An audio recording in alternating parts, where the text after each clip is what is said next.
nuevo podcast del blog de Nati. Como ustedes saben, este podcast ustedes lo pueden escuchar en iTunes, en Spotify, en Google Podcast y también ahora en YouTube lo pueden no solo escuchar, sino que también ver.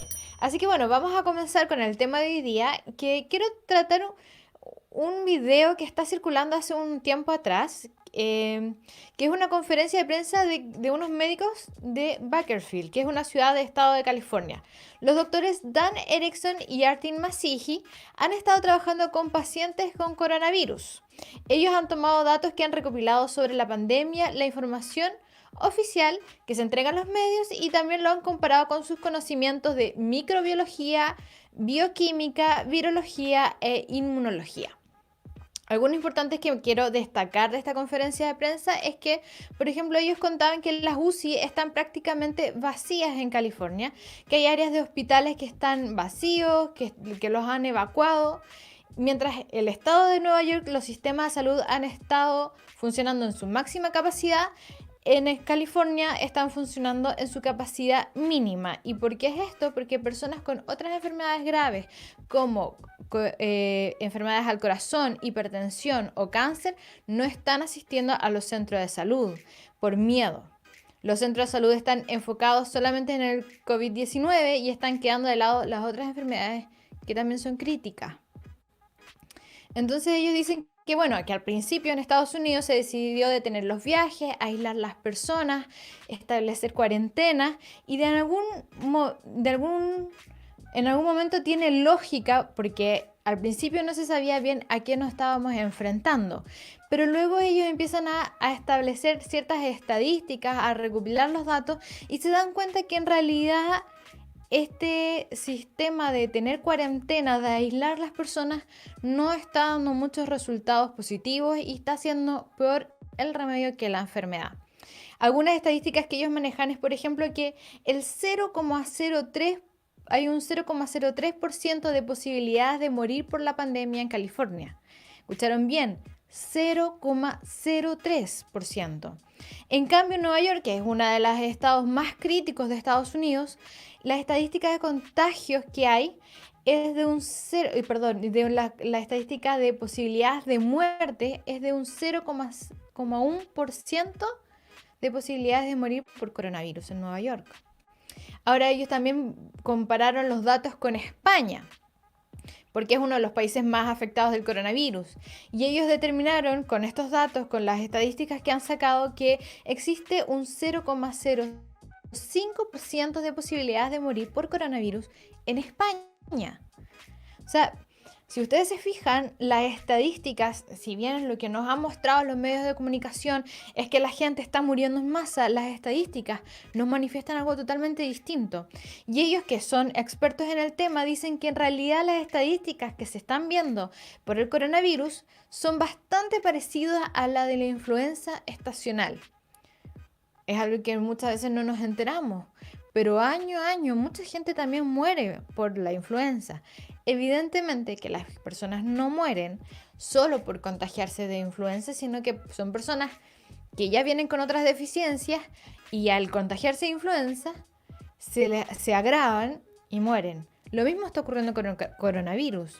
Las personas no mueren solo por coronavirus, sino que la mayoría es porque están debilitados en su sistema inmunológico o tienen otro tipo de enfermedades y se les suma el coronavirus y con eso es que mueren.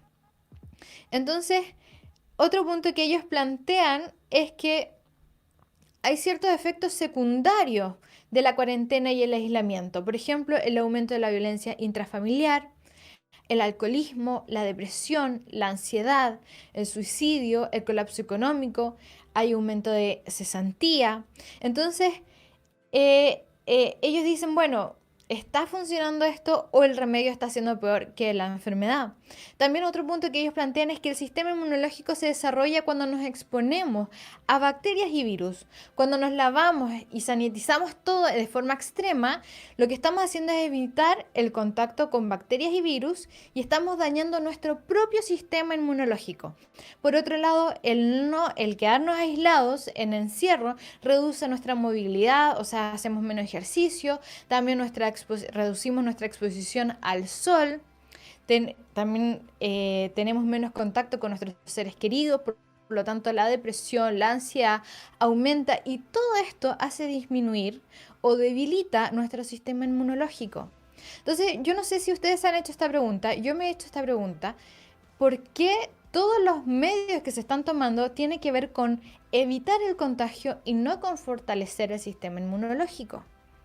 Y es lo que ellos están preguntando. ¿Tiene sentido hacer cuarentena si eres joven y sano? Porque deberíamos permitir que nuestro sistema inmunológico se desarrolle para combatir el coronavirus y no al contrario. Y la cuarentena está ocurriendo lo contrario. De hecho, la cuarentena en la ciencia en realidad se utiliza para aislar a los enfermos, no a las personas sanas. Y hoy día con el coronavirus lo que se está haciendo es aislar a los sanos y a los enfermos. Ahora, pasando a otro tema o a otros datos que yo también he encontrado en los medios, hay una página que se llama worldometer.info. Y aquí aparecen todas las estadísticas que van avanzando y van actualizándose minuto a minuto o segundo a segundo. Es impresionante cómo se actualiza la página. Y los datos que yo encontré acerca de causas de muerte en el mundo durante este año, o sea, desde principios de año hasta el 11 de mayo, son los siguientes. En el aborto son 15.269.360. Esas son las muertes por aborto. Y no estoy hablando de muerte de las madres, estoy hablando de los niños abortados. Y nadie está haciendo escándalo por la pandemia que significa el aborto. En el caso del cáncer, mueren 2.949.627 personas.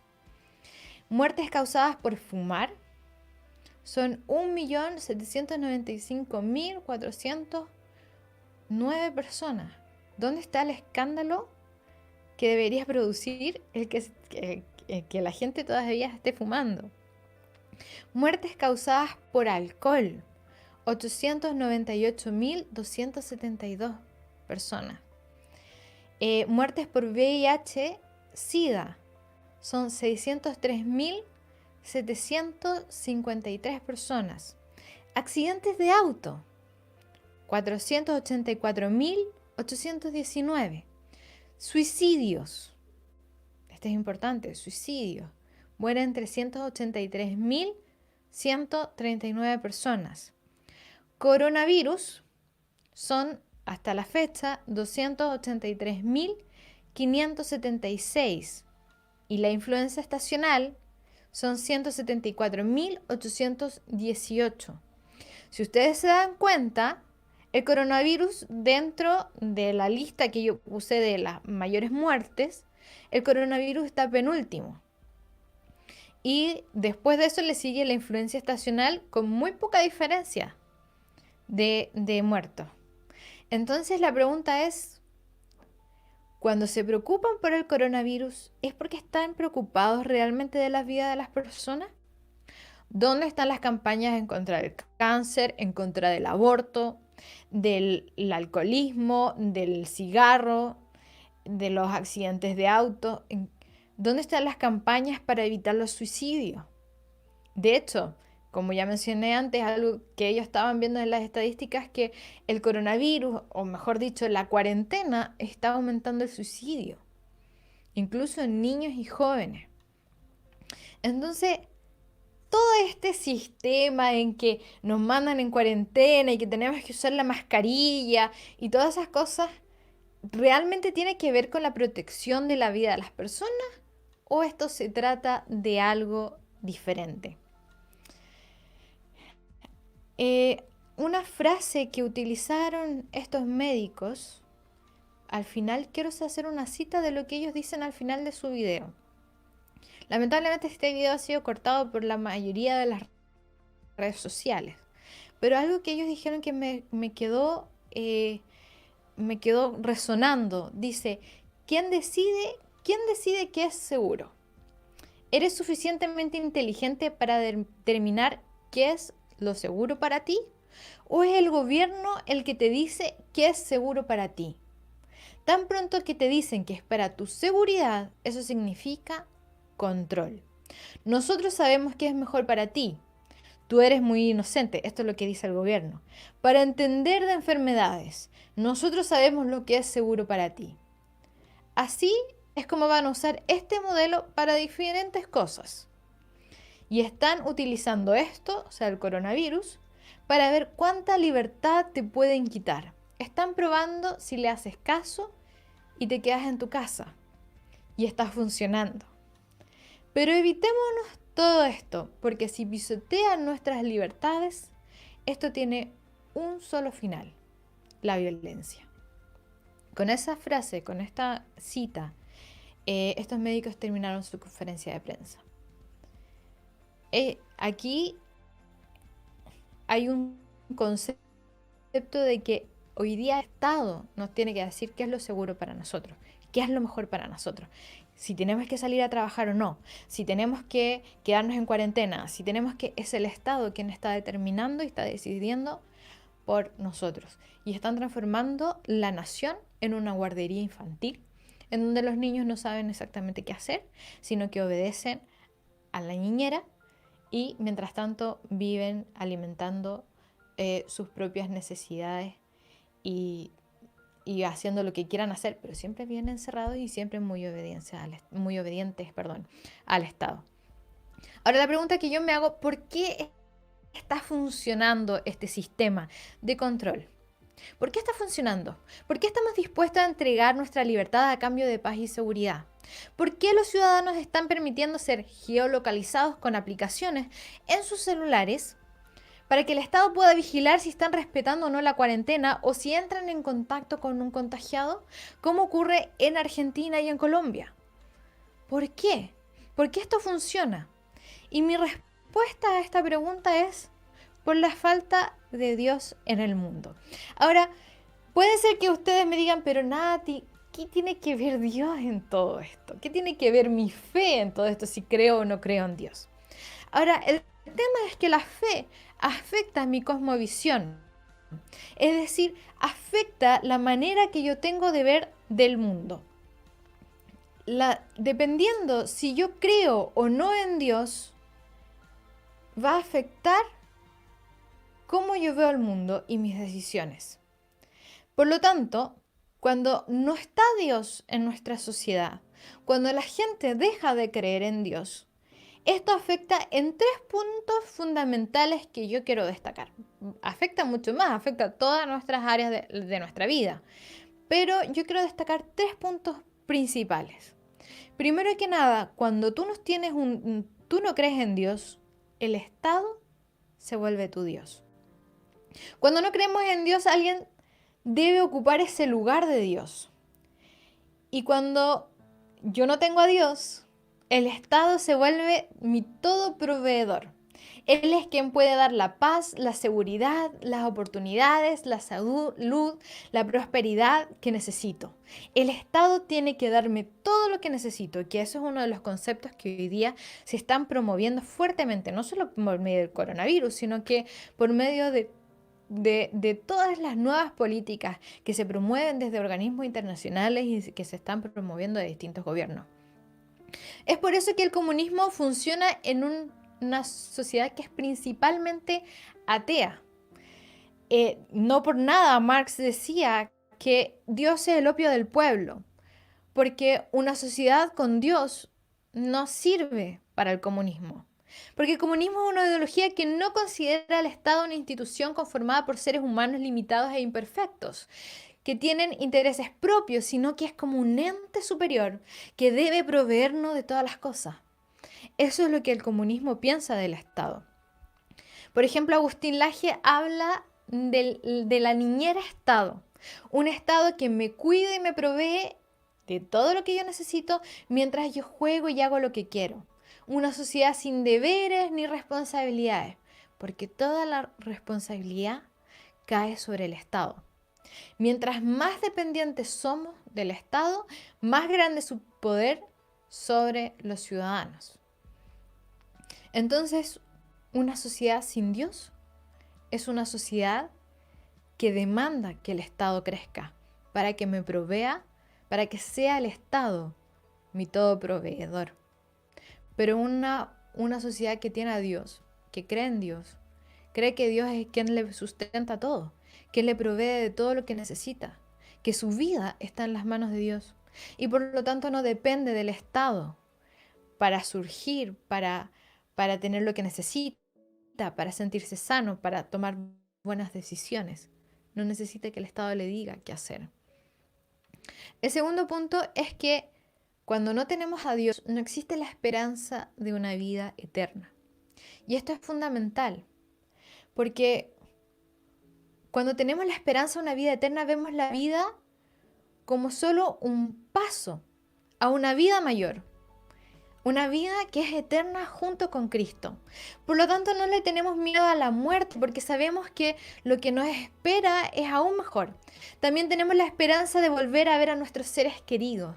No hay nada más hermoso que eso, que cuando un ser querido muere, tú tienes la certeza y la esperanza de que le vas a volver a ver y lo vas a volver a abrazar en la vida eterna. Esto trae esperanza en medio de la dificultad. Pero cuando no creemos en la vida eterna, la vida terrenal se vuelve nuestro bien más preciado. Y es muy triste eso. Porque la Biblia dice en 1 de Pedro 1:24, dice, toda carne me es como hierba. Toda la gloria del hombre es como flor de la hierba. La hierba se seca y la flor se cae. La vida es frágil y su final es inminente. Entonces, cuando tú tienes solo esta vida, la persona va y se aferra a ella porque es lo más preciado que tiene, pero al mismo tiempo es tremendamente frágil. Es interesante que C.S. Lewis escribió un libro que se llama Las cartas del diablo a su sobrino. Y él en esta carta, él dice lo siguiente, es una carta que se supone que un diablo escribía a su sobrino y les daba técnicas de cómo llevar a la gente al infierno. Y le pregunta este diablo, dice, ¿cómo lograste llevar tantas almas al infierno en aquella época? Y el diablo le responde, por el miedo. Ah, sí, excelente estrategia. Vieja y siempre actual. Pero ¿de quién tenían miedo? ¿Miedo a ser torturados? ¿Miedo a la guerra? ¿Al hambre? No, miedo a enfermarse. Pero entonces, ¿nadie más se enfermaba en esa época? Sí, se enfermaban. ¿Nadie más moría? Sí, morían. Pero ¿cómo no había cura para la enfermedad? Había. Entonces no entiendo.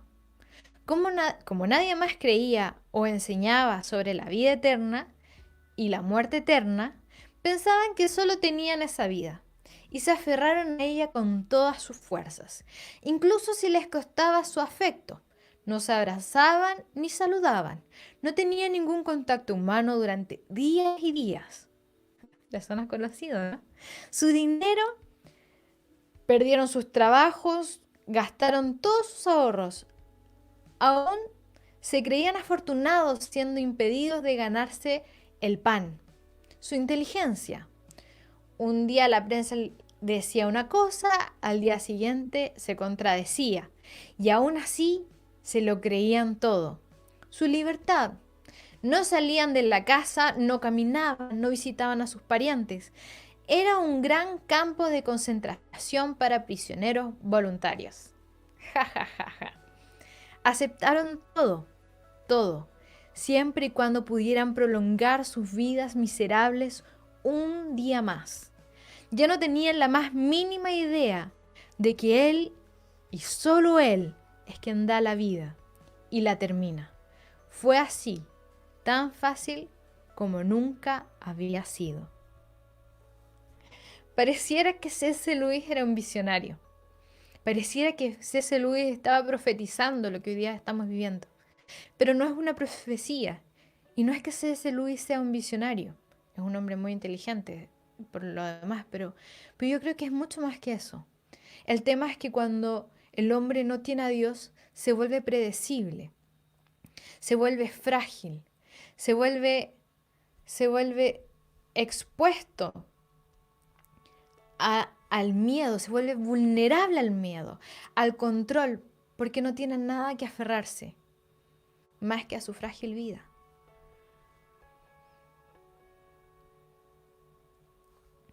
Ahora, el otro punto que quiero destacar de esto es que cuando no hay Dios, no existe una verdad absoluta. ¿Y quién define qué es verdad y qué es mentira, entonces? Hoy día existen algunos estados como el de España amenazando a todo aquel que se atreva a difundir una noticia falsa. Pero ¿quién decide qué es verdad y mentira?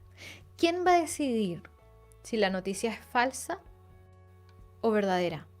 En un mundo en que la verdad se ha vuelto relativa, en el que existe tu verdad y mi verdad, el Estado será el encargado de definir qué es la verdad. Esto es otorgarle al Estado el lugar de Dios. Cuando creemos en Dios sabemos que la verdad es absoluta. Es verdad en todo tiempo y en todo lugar. Eso significa que sea absoluta. No existe tu verdad y mi verdad, sino que existe la verdad, tu opinión y mi opinión. Por eso que en Primera de Pedro 1.25 dice, mas la palabra del Señor permanece para siempre, y esta es la palabra que por el Evangelio os ha sido anunciada. Cuando nosotros creemos en esta verdad, nosotros comparamos la versión del gobierno, sus acciones y sus decisiones con la palabra de Dios. Y cuando estas van en contra de su palabra, podemos decir el gobierno está equivocado, o está mintiendo, o está haciendo mal. Y este es un problema para un gobierno totalitario que no acepta cuestionamientos, porque ellos son Dios, porque ellos se creen infalibles. Pero ante el cristiano, el Estado no es infalible. El Estado se equivoca, el gobierno se equivoca, comete errores y nosotros podemos comparar las acciones del gobierno, las decisiones del gobierno con la palabra de Dios y determinar si lo que ellos están haciendo es lo correcto o no. Y esto, un gobierno comunista no lo permite.